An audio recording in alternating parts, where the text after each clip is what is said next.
આપણા પ્રિય સર્જક આ શ્રેણી અંતર્ગત શ્રી વી.એસ. ગઢવીની ત્રિલોક સંઘાણી સાથેની વાતચીત.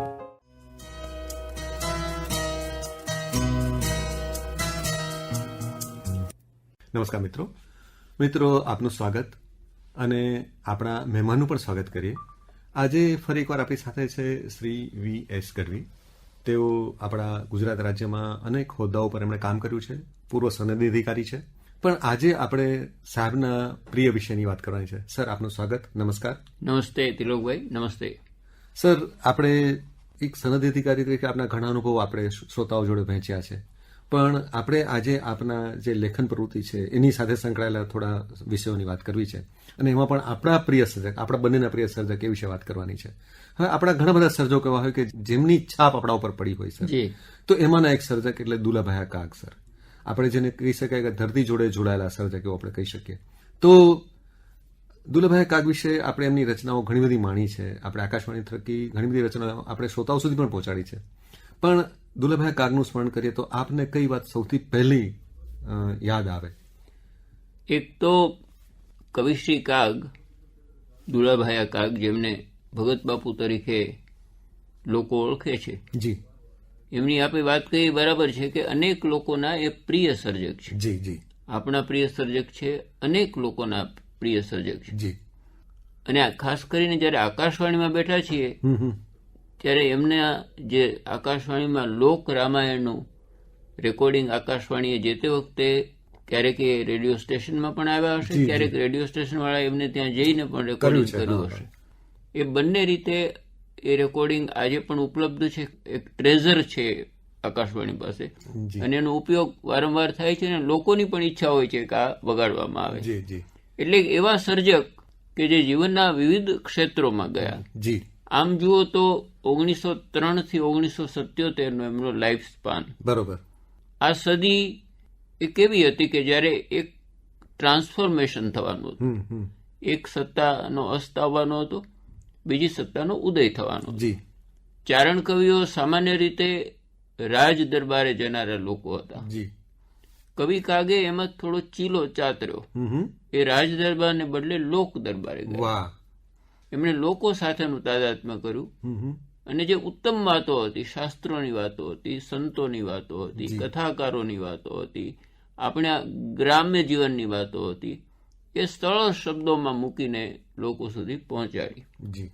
લોકોના મનમાં એક લાગણી કે શ્રી રામચંદ્રજી, સીતાજી અને લક્ષ્મણજી જયારે નદી પાર કરે છે ત્યારે પેલો મછવારો કહે છે કે મને તમારા પગ ધોવા દો. હવે એમની આ એક સિમ્પલ ને સરળ રચના, આના પરથી એમની સરળતા ખ્યાલ આવશે. પગ મને ધોવા દો રઘુરાયજી. તો આજે એ અનેક કથાઓમાં કથાકારો, પૂજ્ય બાપુ સહિત, મોરારી બાપુ સહિતના અનેક લોકો પોતાની કથામાં આ ભજનને વણી લે છે, અને લોકોના હૃદયમાં આ ભજન પડેલું છે. એટલે એક એવો કવિ કે જે લોક સુધી પહોંચ્યો. બરોબર. દુલાભાઈ કાગની એક પંક્તિઓ યાદ આવે છે, સરસ કહ્યું છે એમણે, કાગના વેશમાં આજ આ દેશમાં માન સરોવર તણો હંસ આવ્યો.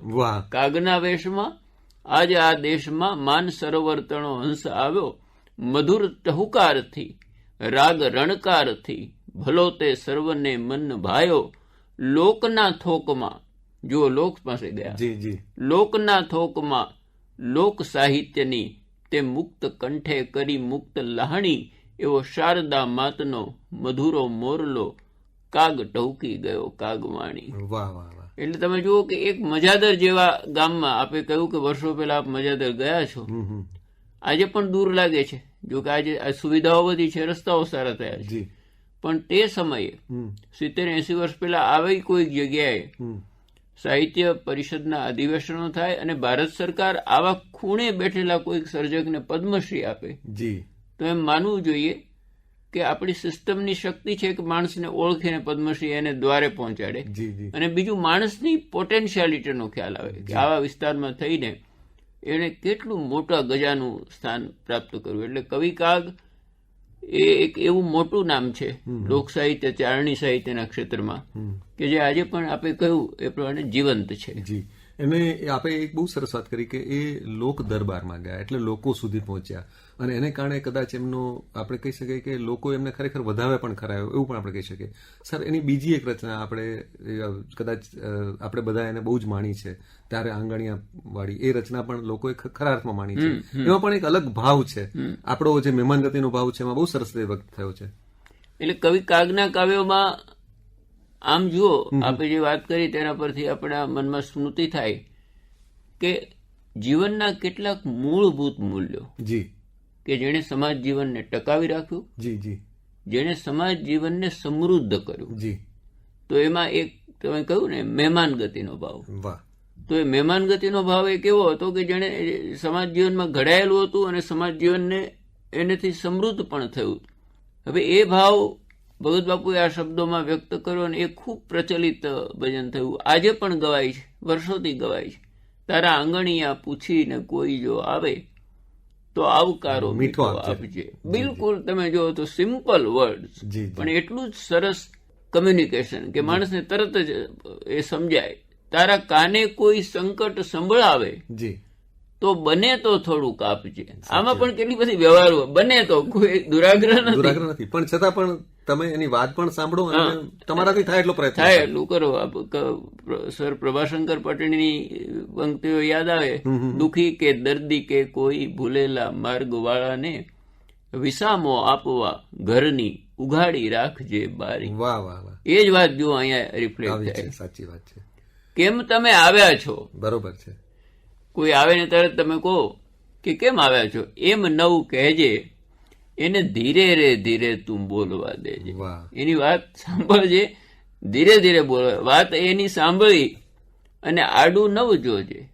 આ પણ બહુ કોમ્યુનિકેશન એક આખો અલગ સિદ્ધાંત અને બહુ સરળ ભાષામાં આપણા સુધી પહોંચાડી. અત્યારે તો મોટા ભાગે કોઈ અડધી વાત કરે તો આપણે બીજી વાત કહેવા આમ એટલા બધા ઉતાવળા હોઈએ છીએ કે તમે કહ્યું ને કમ્યુનિકેશન એવું થતું જ નથી કે બંને બાજુથી થાય. પણ એક સરસ ત્રીજી પંક્તિમાં એમણે સરસ વાત કરી છે, જે એક ઇન્ડિકેશન પણ છે કે માનવીની પાસે કદી માનવી ના આવે. તારી પાસે કોઈ મદદ માંગવા આવે તો એમ ના માનતો કે આનાથી હું ચડતો માણસ છું. તારા દિવસ દેખીને દુનિયા આવે.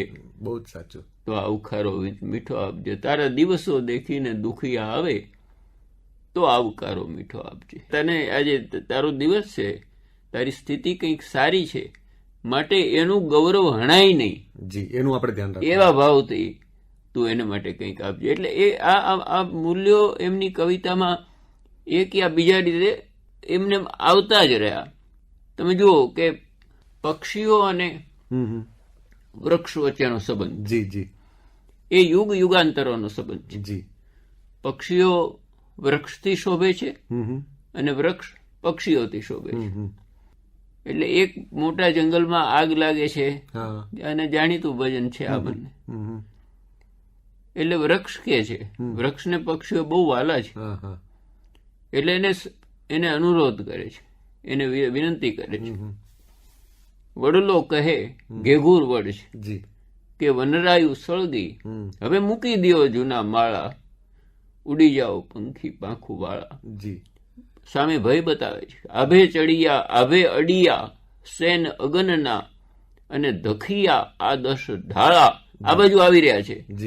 આગળી ચડી ચોટ અમુને અને ઝડપી લેશે જ્વાળા, ઉડી જાઓ પંખી પાંખું વાળા. તમે પાંખું વાળા છો એટલે ઉડી શકશો, અમે સ્થિર છીએ, અમે નહીં ઉડી શકીએ, એટલે અમે ઉડી નહીં શકીએ.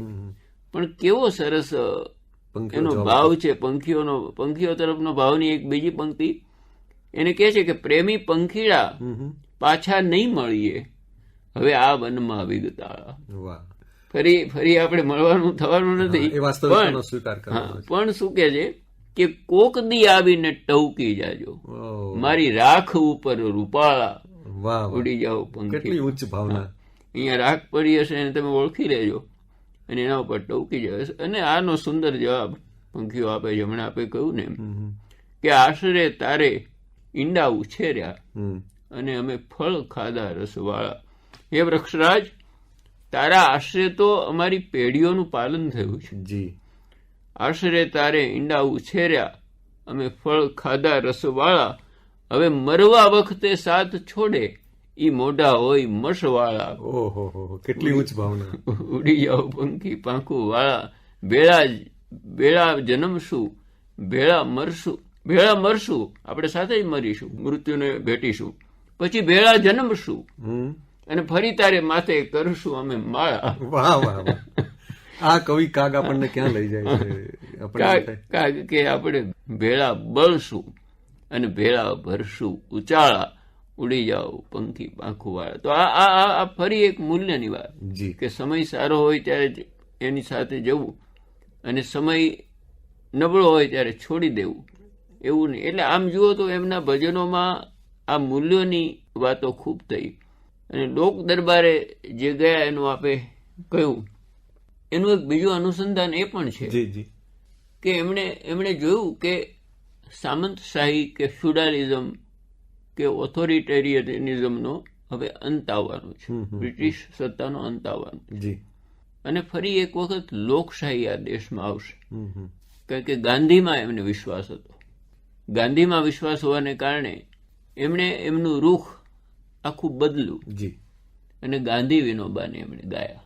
સર, એટલે એક રીતે આપણે એવું કહીએ કે આ બધા આપણા જે આ ધરતી સાથે જોડાયેલા જે સર્જકો છે એ કદાચ કોઈ યુનિવર્સિટીમાં નથી ગયા, પણ છતાં પણ એમની જે વાત છે એ યુગાંતર સુધી આપણી જોડે રહે એવી વાત આપણા સુધી મૂકીને ગયા છો, આપણે કહી શકીએ. બિલકુલ. કારણ કે આમનું ફોર્મલ એજ્યુકેશન તો 6-7 ચોપડીનું, પછી શાસ્ત્રોનો અભ્યાસ કર્યો, ગુરુ મુક્તાનંદ પાસેથી બીજું બધું ઘણું શીખ્યા, સંસ્કૃત પણ શીખ્યા, રાગ રાગણીઓ પણ શીખ્યા. પણ એ બધું એ પછીથી, પહેલા તો એ શક્તિ એમનામાં હતી જ. પહેલા તો એમણે મુક્તાનંદજી એમના માથા ઉપર હાથ મૂક્યો એટલે સરસ સવાઈઓ રચી અને એક એમની કારકિર્દીની શરૂઆત થઈ. એટલે આ એમણે જ લખ્યું છે કોઈ જગ્યાએ કે કુદરત તણી આ બધી કૃતિઓને જાણવાની એ નોખી હતી સંતની નિશાળો. એમની નિશાળો તો હતી પણ જુદી હતી, 4 દિવાલો વગરની નિશાળો હતી. ખરું, કુદરત તણી આ બધી કૃતિઓને જાણવાની નોખી હતી સંતની નિશાળો. બાકી કાગ કહે બાકી બધા તો બુદ્ધિના બાચકા, અને આખા ભવનો ઉચાળો, છેવટનો શૂન્ય તણો સરવાળો. એ શિક્ષણમાં તો આ કે આવું થાય છે, ગણતા ભાંગતા બાકી મેલતા, આખો એ ભવ મેં તો ગાળ્યો, પણ છેવટનો શૂન્ય તણો સરવાળો. અને આ હમણે લખ્યું છે રવિશંકર મહારાજે.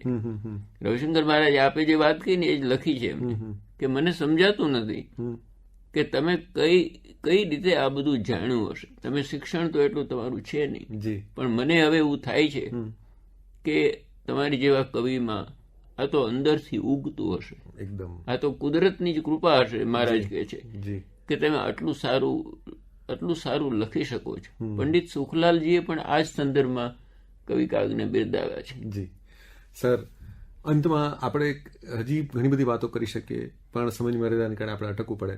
એમના ઘણા બધા સર્જનો આપણી જોડે સદૈવ રહે છે, પણ આપને એમની ગમતી કોઈ રચના, આપને ગમતી એમની કોઈ પંક્તિ સાથે આપણે આપણા શ્રોતા મિત્રોની રજા લઈએ.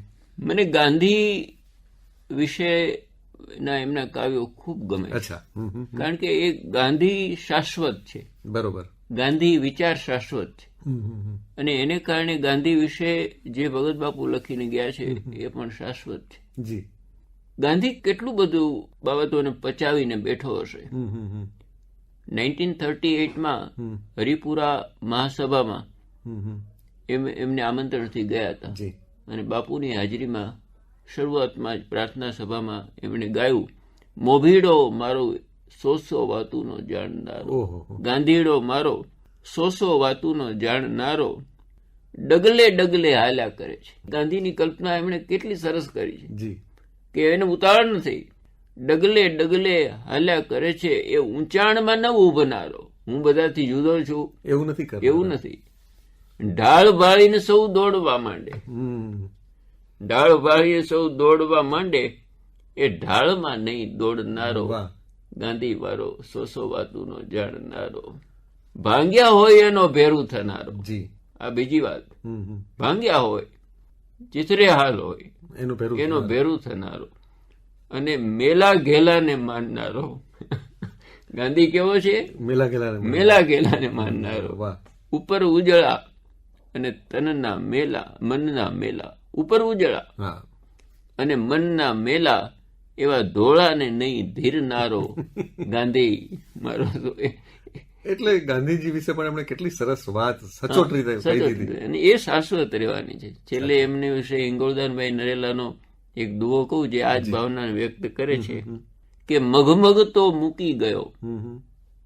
હિંગોળદાનભાઈ નરેલાએ સરસ દુઓ લખ્યો છે. મગમગ તો મૂકી ગયો જે 52 ફૂલડાનો બાગ, ઓહો અમ અંતરને આપશે કાયમ સૌરભ કાગ. એકદમ સાચી વાત સર. આ વાત સાથે આપણે અટકીએ. સર, એક અદ્ભુત આપે એક સર્જકનો એક નવી દ્રષ્ટિથી અમને પરિચય કરાવ્યો એ બદલ આપનો પણ આભાર. આપને વંદન અને ખૂબ ખૂબ શુભેચ્છાઓ સર. Thank you. આપનો ખૂબ આભાર. જી સર, નમસ્કાર.